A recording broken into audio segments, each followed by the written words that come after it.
આપણે પહોંચી ગયા છે જગપીર બાપાના મેળામાં. તો આપ સૌને એક નાની એવી ઝલક દેખાડી દઉં પહેલાં, ત્યારબાદ આપણે બાપાના દર્શન કરવા જઈશું અને ભાવિક ભક્તોના રિવ્યૂ પણ લઈશું. જો ફ્રેન્ડ, આ બાજુ તમે આવો એટલે જમણી બાજુએ સીધું છે મંદિર અને ત્યાં જ બાજુમાં પ્રસાદીનો પંડાળ લાગે છે. આ પ્રસાદીનો પંડાળ છે અને ડાબી બાજુમાં છે આખો એ મેળો છે કે જ્યાં પબ્લિક એન્જોય કરે છે. ચાલો હવે આપ સૌને હું દાદાના દર્શન કરાવવા લઈ જાઉં. જો ફ્રેન્ડ્સ, તમે એન્ટર થાવ એટલે અહીંથી જ સીધું બાપાના મંદિરે જઈ શકાય છે, પીર બાપાને ત્યાં. આપ જોઈ રહ્યા છો ફ્રેન્ડ, કેટલું માણસ મેળામાં ઉમટેલું છે. અહીંયા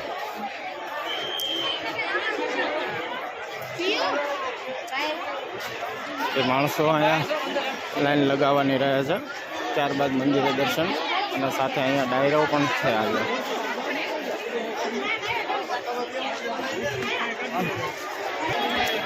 જોઈ શકો છો અહીંયા પોલીસ પ્રશાસન પણ કેટલી મહેનતથી શ્રદ્ધાથી કામ કરી રહ્યું છે કે માણસોને અહીંયા લાઈન લગાવવી, બંધ રાખવા, બધાની સેવા કરવી એ એક પ્રકારની સેવા જ છે. આપ જોઈ શકો છો કે ભાઈઓ બહેનો બધાની અલગ અલગ લાઈન હોય છે. તો ફ્રેન્ડ્સ, આ છે મંદિર જગપીર બાપાનું.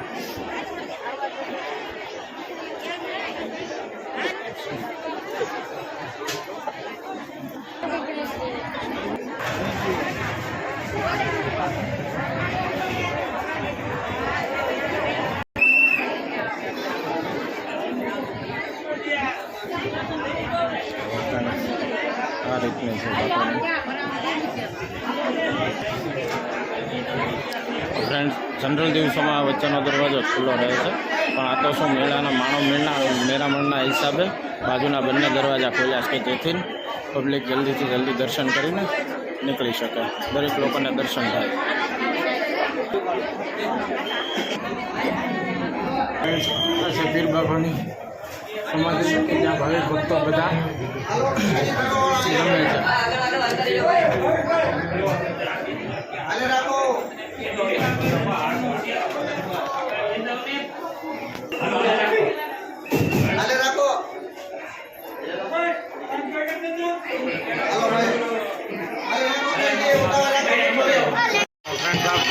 મંદિરની બાજુમાં લોક ડાયરો, ભજન ડાયરો રાખવામાં આવે છે કે જ્યાં ભજનનો સંતવાણી ગાવામાં આવે છે.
જો ફ્રેન્ડ્સ, તમે અહીંયા મંદિરથી બહાર નીકળો એટલે અહીંયા નાની એવી બજાર પણ ભરાય છે કે જ્યાં ખજૂર, ગુલાબ અને ચાદરને એ બધું મળી રહ્યું છે. ત્યાંથી બહાર નીકળતા જ તમે બહાર નીકળો એટલે સામેની બાજુમાં મેળો ને આવી જાય છે. ડાબી બાજુએ અહીંયા ખજૂર, ટેટુહાર, ખજૂર છે, ગુલાબ, ચાદર ને બધું મળી રહે છે. શ્રીફળ નાળિયેર લઈ જાઉં છું હું પ્રસાદીના પંડાલ તરફ કે જ્યાં જગપીર બાપાની પ્રસાદીનો પ્રસાદ આપવામાં આવે છે.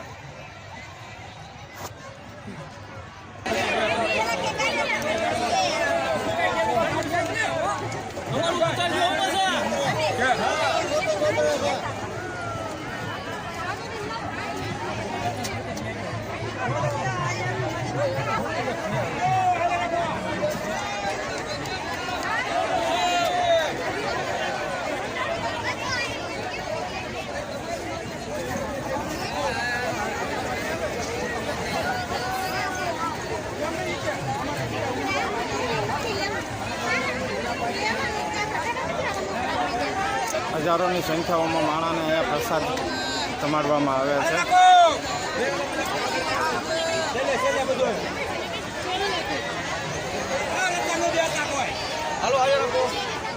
અહીંયા કાઉન્ટર પણ એટલા લગાવેલા છે કે જેથી ભાવિક ભક્તોને પ્રસાદ લેવામાં વધારે અનુકૂળતા રહે.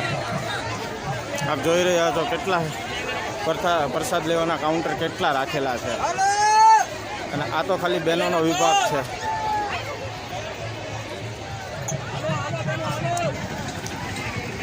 આવી રીતે તપેલા મોઢે અહીંયા પ્રસાદ આવે છે કે જેથી પ્રસાદ કાઉન્ટર ઉપર કોઈ જાતની ઘટ ના પડે.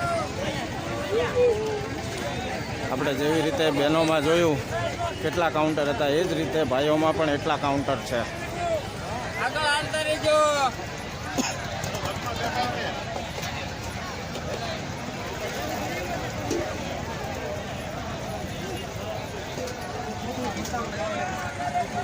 તો ઠેઠ પહેલેથી કાઉન્ટર ચાલુ થાય છે.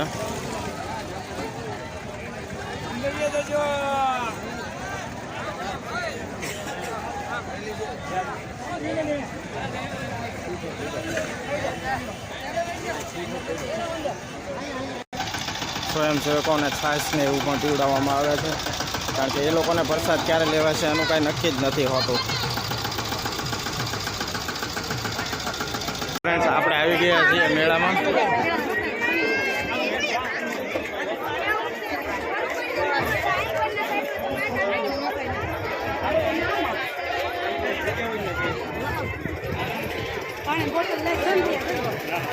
ત્યાં તમને ખાવા પીવાનું કપડાં ચૂંદડી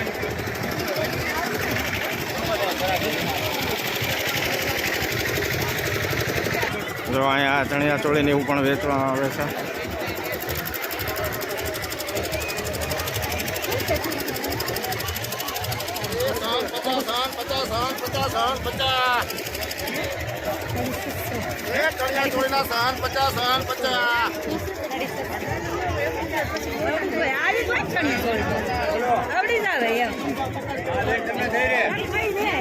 ભાઈ અહીંયા ચણિયા ચોળી કેટલી અલગ અલગ જાતના છે કે તમને 600 રૂપિયામાં કહે છે પણ તમે આવો અને બાર્ગેનિંગ કરો તો ભાવ પણ રિઝનેબલ થઈ શકે છે.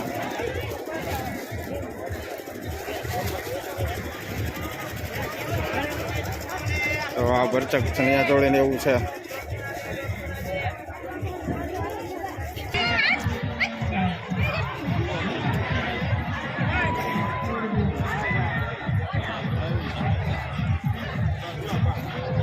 रमापीर इस गोला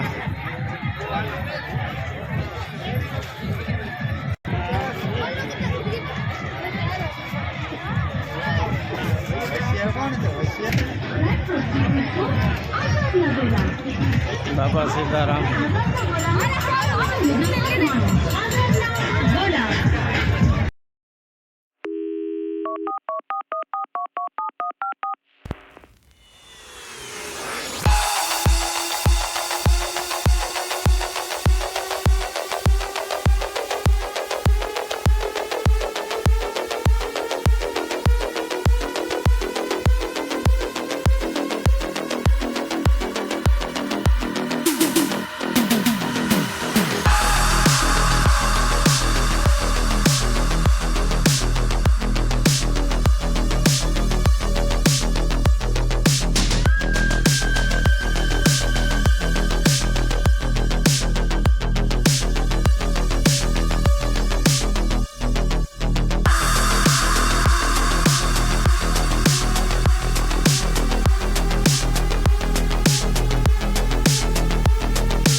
ટાઈમથી તમે આવો છો અહીંયા? નાનપણથી. કાકા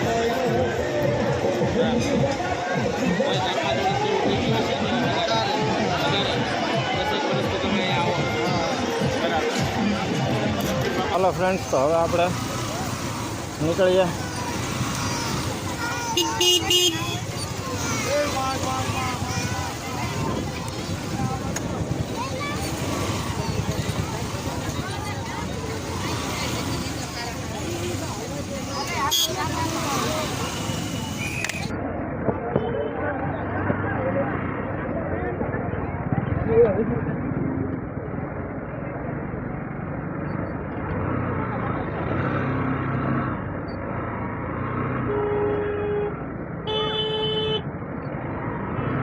તો ફ્રેન્ડ્સ, હવે આપણે નીકળી રહ્યા છીએ ઘરે જવા, અને આ બ્લોગનો અહીં એન્ડ કરીએ છીએ. થોડુંક ઓફ રોડિંગ છે એટલે આમ તો પણ વિડીયો બરોબર આવશે નહીં, તો આપ સૌ જણાવજો મને આપને જગપીર બાપાનો મેળો અને દર્શન કરીને કેવું લાગ્યું.